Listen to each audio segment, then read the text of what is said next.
What is going on, guys? MJ2005 Gundam here, and today I'm going to be reviewing the high-grade Duel Gundam Assault Shroud from Gundam Seed, the first G weapon to be produced. It served as a testbed for the other units until it was stolen by Yzak Duel of the Le Creuset team and outfitted with the Assault Shroud armor. This kit is made up of 5 runners, a sticker sheet, and a decal sheet exclusive to the remaster run, and based on the parts count and its initial release date, it is reasonable to expect an elementary build with basic engineering. And that's exactly what to expect from the high-grade Duel, as the structure is mostly made up of sandwiching polycaps into the armor halves and connecting everything together. Surprisingly, despite the blue's susceptibility to nub marks, the gate placement was quite decent for a 2002 kit, so a basic cleanup is all you need for an unblemished aesthetic. Though it does go without saying that the engineering that focuses on getting the job done instead of reinventing the wheel will feel dated compared to contemporaries. Even still, the process itself is simple and quite enjoyable. All put together, and I'm genuinely not a fan of how it looks, mostly because of the proportions. The central mass looks like it's been through a crusher, the arms look too large and blocky to match up with the rest of the silhouette, and the feet look like squashed pieces of Play-Doh, making the units look like a knockoff more than an official product, especially compared to the 90s Wing and Turn A kits. But for what it's worth, at least the face still looks angry, the principal details are there, and the simplicity of the design helped the engineering to a degree, as the only stickers are used on the eyes and head sensors, with missing paint apps isolated to the rear head sensor, grey on the head vulcans, shoulders, abs, backpack, and the orange for the thruster rims.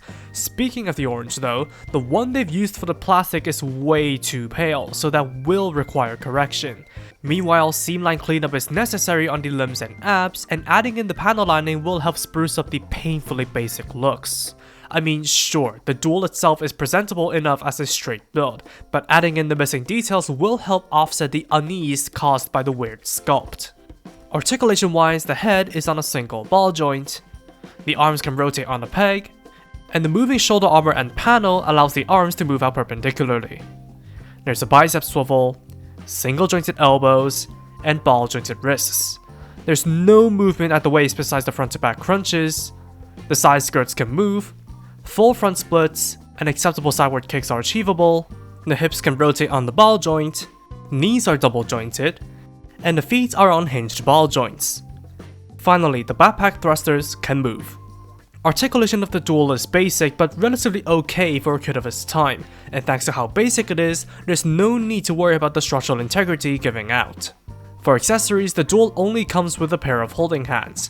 Weapons aren't that interesting either, as it is made up of the generic Gundam loadout. The beam rifle simply slides into the hands for use with a somewhat dodgy grip, and the beam sabers function similarly, except it has actual beam effects instead of using a toothpick with a molded hand, putting a lot of kits of its time to shame. Seriously, what the hell were they thinking? Next up, the shield with its missing trim details can be plugged into the forearm with a bracket for defense, and can be rotated for adjustment, or repositioned to the back of the arm. The largest set of accessories is the Assault Shroud armor, which is equipped by directly plugging on the chest, forearm, skirt, and backpack armor, while sandwiching the shoulder and shin armor into place.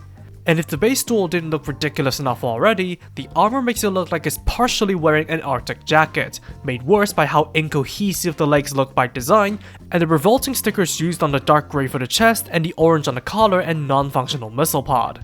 Moreover, besides adding the Shiva railgun on the right shoulder with a green scope sticker and ball joint connection, and a custom shield bracket compatible with the armor, it also adds a lot of missing paint apps like the orange for the thrusters and forearm armor, dark grey on the skirt armor, and the hazy blue on the backpack extension. With how the stickers are, I'd suggest you put in the effort into painting the parts instead. Besides, the kit is also missing the black wrist cuffs as well. Thankfully though, the armor doesn't restrict articulation besides the arm raise and front to back kicks. And even though the chest armor locks the waist movement, the lack thereof makes the trade-off moot anyway. But that rear skirt armor is giving me grief. Finally, this kit can also be mounted onto an action base. Sadly, it uses the flat peg of the Action Base 2 to do so, and the armor restricts the waist mounted adapters from others of the line. Thankfully, the G-Witch base adapters can work just as effectively.